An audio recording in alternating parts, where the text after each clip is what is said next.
तभी हमें दिखाया जाता है वही गोल्डी टाइम चेम्बर, जहाँ पे गोकू वेजिटा ब्रोली हो और गोकू ब्लैक बंद हैं। और तभी गोकू वेजिटा हो और गोकू ब्लैक अपनी फाइनल फॉर्म्स में जाके उस गोल्डी टाइम चेम्बर के अंदर पावर अप करना शुरू कर देते हैं। और उन तीनों की पावर अप की वजह से वो गोल्डी टाइम चेम्बर पूरे का पूरा हिलता तो है, पर इसके साथ साथ तब काफी ज्यादा अलग होता है। उन तीनों के उस पावर अप की वजह से उस गोल्डी टाइम चेम्बर के अंदर काफी ज्यादा पोर्टल्स खुल जाते हैं। और ये चीज देख के गोकू वेजिटा हो और गोकू ब्लैक काफी ज्यादा खुश होते हैं। और तभी गोकू कहता है, आखिरकार वेजिटा हमने कर ही दिखाया। और जैसे ही गोकू वेजिटा हो और गोकू ब्लैक अपनी पावर डाउन करते हैं तो उस गोल्डी टाइम चेम्बर के अंदर वो जितने भी पोर्टल्स खुले थे वो सारे के सारे गायब हो जाते हैं। और ये चीज देख के वो सारे ही काफी ज्यादा निराश हो जाते हैं। और तभी वेजिटा कहता है, तेरी की इतनी मेहनत करने के बाद भी हम कोई पोर्टल नहीं खोल पाए। चलो इतनी मेहनत करने के बाद भी कोई पोर्टल खुला तो वो भी गायब हो गया। और फिर गोकू ब्लैक कहता है, हमने उन पोर्टल्स को खोला तो सही पर वो काफी ज्यादा जल्दी बंद हो गया। और तभी गोकू कहता है, चलो कोई बात नहीं वेजिटा, हम अगली बार यहाँ से जरूर निकलेंगे। और तभी अचानक से ही गोकू वेजिटा हो और गोकू ब्लैक काफी ज्यादा शॉक्ड हो जाते हैं और वो तीनों एक साथ ही कुछ कहते हैं। और फिर हमें दिखाया जाता है वही इवल गॉड्स और एंजल्स का प्लेनेट, जहाँ पे लूसिफ ने फू को देख लिया होता है। और तभी लूसिफ फू से कहता है, हे फू, आखिर तुम चले कहाँ जाते हो और इस बेवकूफ प्रीस्ट के बंकर के बाहर तुम क्या कर रहे हो? क्या इस बेवकूफ प्रीस्ट को यहाँ से भगाने का इरादा है? और लूसिफ की ये बात सुन के पहले तो फू को काफी ज्यादा गुस्सा आता है, पर फू अपने गुस्से को कंट्रोल करके लूसिफ से कहता है, हे लूसिफ, मैं तुम्हें कुछ बताना चाहता हूँ। ये मुझे कुछ एंजल्स ने बताया है कि ये प्रीस्ट बाहर आ गया था, ऐसा उन एंजल्स को लगा था। और उन्होंने कहा था कि ये मदर ऑफ ऑल एंजल के बंकर में भी था। ये सब मुझे उन इवल एंजल्स ने बताया है। तो मैं फिर इसके बंकर के पास आ गया इस ग्रैंड प्रीस्ट को देखने के लिए।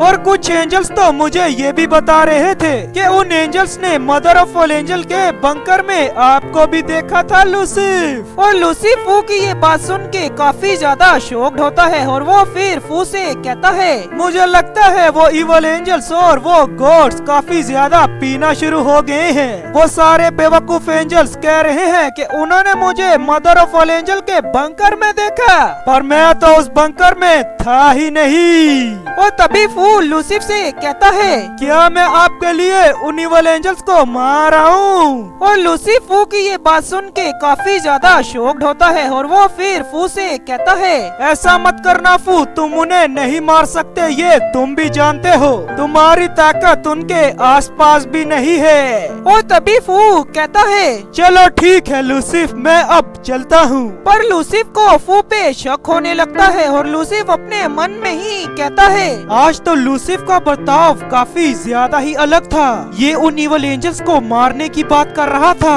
मुझे इस फू के ऊपर काफी ज्यादा नजर रखनी होगी। और फिर हमें दिखाया जाता है वही डिमोनिक टाइम चेम्बर, जहाँ पे कूलर हो और फ्रीजा अभी तक एक साथ भिड़ रहे हैं। और फ्रीजा अपनी अभी तक उसी फॉर्म का यूज कर रहा है जिससे फ्रीजा खुद भी डर रहा था और जिसकी वजह से राइकॉन भी उठ गया।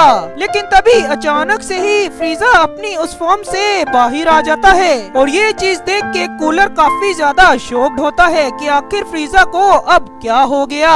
और तभी कूलर कहता है, मेरे भाई फ्रीजा, अब तुम्हें आखिर क्या हो गया है? तुमने अपनी पावर को अचानक से ही डाउन क्यों कर दिया? और तभी फ्रीजा कूलर से कहता है, ओह ओह ओह ओह, तुम्हें क्या लगा मेरे भाई कूलर कि मैं उन इवल गॉड्स और एंजल्स के शिकंजे में आ गया? नहीं मेरे भाई, मैं तो तुम्हारा टेस्ट ले रहा था कि तुम कितने ज्यादा ताकतवर हो चुके हो उस अल्ट्रा वेजिटो के साथ ट्रेनिंग करके, और अब तुम इतने ज्यादा कैपेबल हो गए हो कि तुमने मुझे मेरी अपनी फाइनल फॉर्म में जाने के लिए मजबूर कर दिया मेरे भाई कूलर। तो चलो मेरे भाई, अब इस चेम्बर से बाहर निकलते हैं। हो हो हो। और फिर हमें दिखाया जाता है कि फ्रीजा और कूलर उस डिमोनिक टाइम चेम्बर से बाहर आ जाते हैं, और उस डिमोनिक टाइम चेम्बर से बाहर निकल के कूलर कहता है, काफी सालों बाद मैंने बाहर की हवा चखी मेरे भाई फ्रीजा। और तभी अचानक से ही कूलर के सर में काफी ज्यादा दर्द होना शुरू हो जाता है। और तभी कूलर कहता है, डैम यू फ्रीजा।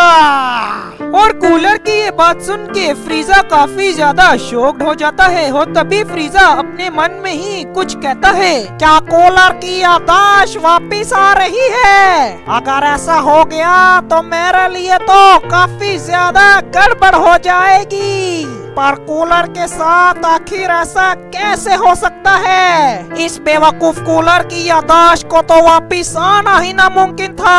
और तभी अचानक से ही कूलर कुछ कहता है, ये सर की दर्द, ये दर्द तो काफी ज्यादा थी। इस दर्द की वजह से पता नहीं मेरे दिमाग में आखिर क्या चल रहा था। मुझे ऐसा लगा कि मुझे बंद करने वाले तुम ही थे फ्रीजा। मुझे लगता है ये उन इविल गॉड्स और एंजल्स की कोई गंदी चाल है कि मैं गुस्से में आके तुम्हें मार दूं, पर मैं ऐसा बिल्कुल भी नहीं होने दूंगा फ्रीजा। और फिर हमें दिखाया जाता है कि अचानक से ही फ्रीजा को किसी की एनर्जी सेंस होती है, और वो फिर कहता है, ये एनर्जी तो यूनिवर्स 11 के जिरेन की है, पर वो इस यूनिवर्स में आखिर कर क्या रहा है? और ये एनर्जी तो प्लेनेट अर्थ से आ रही है। हे मेरे भाई कोलर, चलो मैं तुम्हें कहीं पर लेके जाता हूँ। तुम वहाँ पे जाके काफी ज्यादा खुश होने वाले हो मेरे भाई। हो हो हो हो।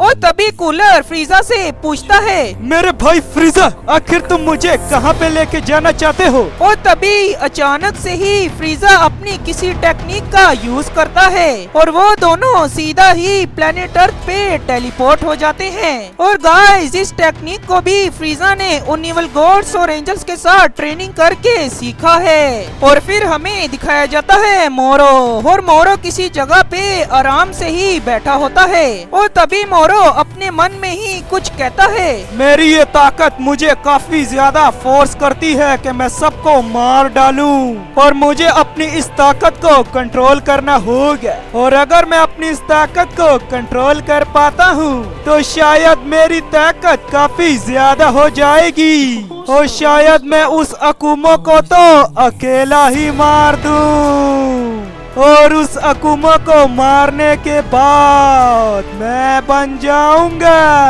इस यूनिवर्स का, इन सारे यूनिवर्सेस का ओमनी किंग। और फिर हमें दिखाए जाते हैं डुप्लीकेट जालामा जाइकोर और जीटी गोकू और जीटी वेजिटा।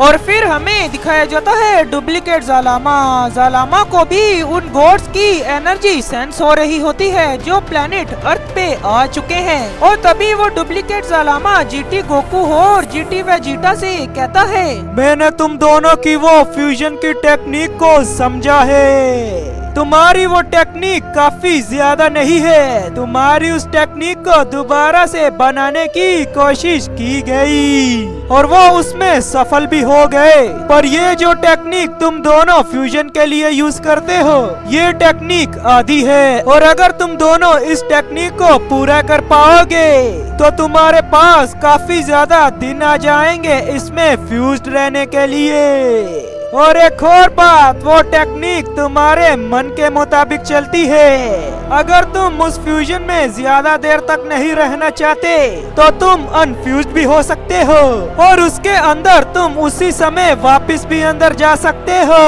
पर इस फ्यूजन की टेक्निक में एक बहुत ही बड़ी गड़बड़ है। अगर इस फ्यूजन की टेक्निक में तुमसे थोड़ी सी भी गलती होगी सयन, तो सयन तुम्हारी जान भी जा सकती है। इसी वजह से उन सुप्रीम काय या जिससे भी तुमने ये टेक्निक सीखी है, उन्होंने इसे आधा बनाया, क्योंकि उन्हें भी पता था कि अगर ये टेक्निक पूरी हो गई तो काफी ज्यादा लोग तो इसमें गलतियां करेंगे और वो अपनी जान को खो बैठेंगे। और जो तुम फ्यूजन डांस करते हो साइंस, उसमें तुम्हारी पावर सेम होनी चाहिए। पर ये फ्यूजन डांस जो मैं तुम्हें बताने वाला हूँ, इस फ्यूजन डांस में तुम्हें अपनी पावर को सेम रखने की जरूरत नहीं पड़ती। बस ऐसा समझ लो कि ये पुटारा फ्यूजन ही होता है। चाहे तुम्हारे पास कितनी ज्यादा शक्ति हो, तुम इस फ्यूजन में आराम से ही फिट हो जाओगे।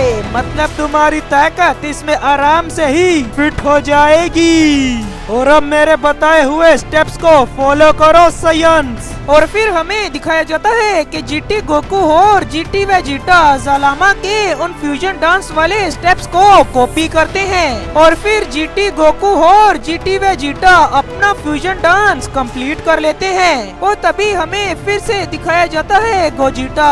पर इस बार का गोजिटा काफी ज्यादा अलग होता है, क्योंकि वो शुरू से ही अपनी फाइनल फॉर्म का यूज कर रहा होता है और वो अभी तक कंफ्यूज नहीं हुआ होता हो। तभी वो कहता है, हे जालामा, ये ताकत तो काफी ज्यादा है और इस टाइम तक तो मैं अभी तक कंफ्यूज हो गया होता।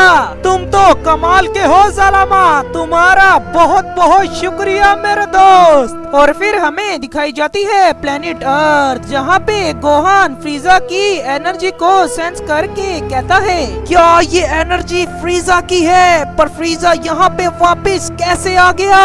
चलो कोई बात नहीं, मैं उसको भी यहाँ पे लेके आता हूँ। और जैसे ही गोहान ये सारी बातें सोच रहा होता है, लेकिन तभी फ्रीजा गोहान के पीछे आ जाता है और वो गोहान से कहता है, ओ, क्या मेरा स्वागत नहीं करोगे बंदर? तो बस गाइज, आज की वीडियो में बस इतना ही। और अगर आपको मेरी ये वीडियो पसंद आई है तो मेरी वीडियो को लाइक और चैनल को सब्सक्राइब जरूर से कर देना।